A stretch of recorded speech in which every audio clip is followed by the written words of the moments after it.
নমস্কাৰ জেআৰজি ব্লগলৈ পুনৰবাৰ সকলোকে স্বাগতম জনাইছোঁ। আজি আমি আলোচনা কৰিবলৈ লৈছোঁ B.ed কমন এন্ট্ৰেন্স টেষ্ট সম্পৰ্কত। ইতিমধ্যে ডিব্ৰুগড় ইউনিভাৰ্চিটিৰ তৰফৰ পৰা B.ed কমন এন্ট্ৰেন্স টেষ্টৰ বাবে নটিফিকেশ্যন জাৰি কৰা হৈছে। এই টেষ্ট কোনে কোনে দিব পাৰিব, লগতে যোগ্যতা কি লাগিব আৰু লাষ্ট ডেট কেতিয়া হয়, ফিজ কিমান হয়, সেই সম্পৰ্কত সম্পূৰ্ণ তথ্যখিনি তোমালোকে জানিব পাৰিবা আজি ভিডিঅ'টোৰ পৰা। এখন নটিফিকেশ্যন আউট হৈছে 29/4/2024 B.ed Common Entrance Test B.ed CET 2024 2-year B.ed program. Online application are invited from eligible candidates for appearing in the entrance test B.ed CET 2024. Admission to the 2-year B.ed program under Dibrugarh University scheduled to be held on 13/7/2024 Saturday. অৰ্থাৎ exam হ'ব 13/7/2024. Eligibility ক্ৰাইটেৰিয়াখিনি তোমালোকে চোৱা। Candidate with at least 50 marks in aggregate, either in the bachelor's degree or in the master's degree in science, social science, humanities, or bachelor's in engineering technology of Dibrugarh University or any other universities recognized by Dibrugarh University, with specialization in science and mathematics with 55 marks or equivalent grade point are eligible for admission to the program. যিসকল ছাত্ৰ ছাত্ৰীয়ে ইতিমধ্যে bachelor degree লাভ কৰিছে বা masters কৰিছে সেইসকল ছাত্ৰ ছাত্ৰীয়ে এই এক্সামৰ বাবে অনলাইন কৰিব পাৰিব আৰু 80% এগ্ৰিগেট মাৰ্কছ থাকিব লাগিব।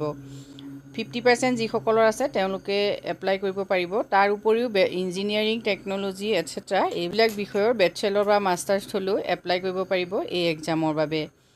নেক্সট আহিলে candidate must clear the B.ed common entrance test conducted by Dibrugarh university for the academic session.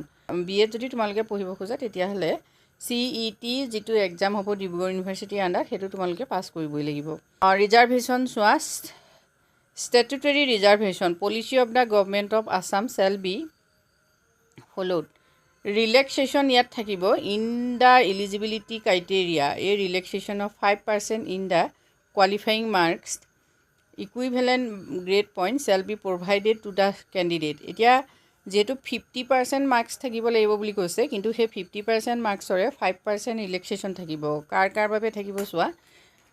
SC, ST, OBC, MOBC, PWD categories এইসকল কেণ্ডিডেটৰ 45 মাৰ্কছ হ'লেও তেওঁলোকে এপ্লাই কৰিব পাৰিব।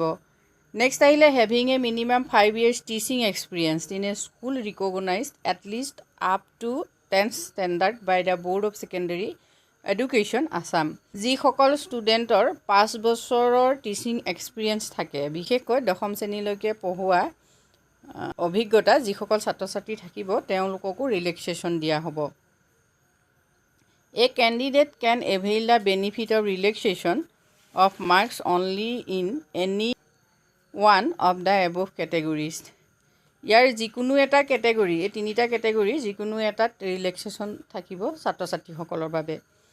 নেক্সট আহিলে এপ্লিকেশ্যন প্ৰচিডিঅ'ৰ ফৰ দ্য B.ed CET 2024। তোমালোকে কেনেকৈ এপ্লাই কৰিবা প্ৰচিডিঅ'ৰটো কি চোৱা।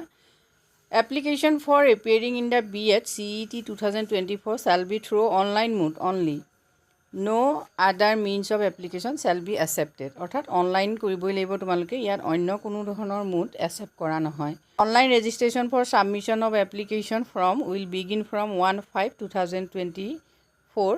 Application for B.ed CET 2024 is through online mode only. The last date for submission of application 30/5/2025 till 11:55 PM. 1 মে'ৰ পৰা মানে আজিৰ তাৰিখৰ পৰাই অনলাইন ষ্টাৰ্ট হৈছে আৰু লাষ্ট ডেট হ'ল 30 মে'। গতিকে এই এমাহ সময় দিছে পূৰা, এই এমাহ সময়ৰ ভিতৰত তোমালোকে অনলাইন কৰিব পাৰিবা। For submission of the online application form intending candidates are advise to follow' the following instruction. ইয়াত ইনষ্ট্ৰাকশ্যনখিনি দিয়া আছে তোমালোকে কেনেকৈ অনলাইন কৰিবা সেই সম্পৰ্কত সম্পূৰ্ণ তথ্যখিনি তোমালোকে নটিফিকেশ্যনখনত পঢ়ি ল'বা অনলাইনৰ সময়ত। এইখিনি যিহেতু যথেষ্ট প্ৰয়োজন হ'ব, ডেছক্ৰিপশ্যন বক্সত মই লিংকটো দি দিম, তাত গৈ তোমালোকে সম্পূৰ্ণ তথ্যখিনি পঢ়ি ল'বা। এপ্লিকেশ্যন ফিজ চোৱা 950 only through online mode, debit card, credit card বা internet banking. Admission fees 950 50. The application form will be considered finally submitted only when the application fees is successfully paid.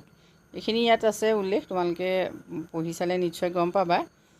B.ed CET exam ক'ত হ'ব চেণ্টাৰখিনি তোমালোকে চাই লোৱা। ডিব্ৰুগড়ৰ centre code হ'ল 1, যোৰহাট 2, গোলাঘাট 3, লখিমপুৰ 4, ধেমাজি 5, তিনিচুকীয়া 6, ঢকুৱাখানা 7 আৰু শিৱসাগৰ হ'ল 8। এইকেইটা চেণ্টাৰ তোমালোকে এক্সাম দিব পাৰিবা। যিটো তোমালোকৰ বাবে সুবিধা হয় সেইটো চেণ্টাৰ তোমালোকে নিৰ্বাচন কৰিব পাৰা। ডকুমেণ্টছ কি লাগিব চাই লোৱা। The coloured passport size photographs of the candidate, signature of the candidate, এইকেইটা ডকুমেণ্টছ হ'লেই হ'ল। নেক্সট আহিলে schedule. Online application portal activates on 1/5/2024। আজিৰ পৰা অনলাইন পৰ্টেল এক্টিভ হৈছে আৰু last date for submission of the online application 30/5/2024। Date of the B.ed CET 2024 13/7/2024। Date for declaration of the result দিয়া হ'ব 25/7/2024। B.ed এণ্ট্ৰেন্স টেষ্ট যিহেতু যথেষ্ট tough হয়, ডিব্ৰুগড় ইউনিভাৰ্চিটিত যথেষ্ট টাফ হয়, গতিকে তোমালোকে এই ক্ষেত্ৰত যথেষ্টখিনি প্ৰিপেৰেশ্যন কৰিব লাগিব। আজি ভিডিঅ'টোত আমি তোমালোকৰ বাবে এইখিনি তথ্য আগবঢ়াইছোঁ। যদি উপকৃত হৈছা কমেণ্ট কৰি জনাবা। আজিলৈ ইমানেই, ধন্যবাদ।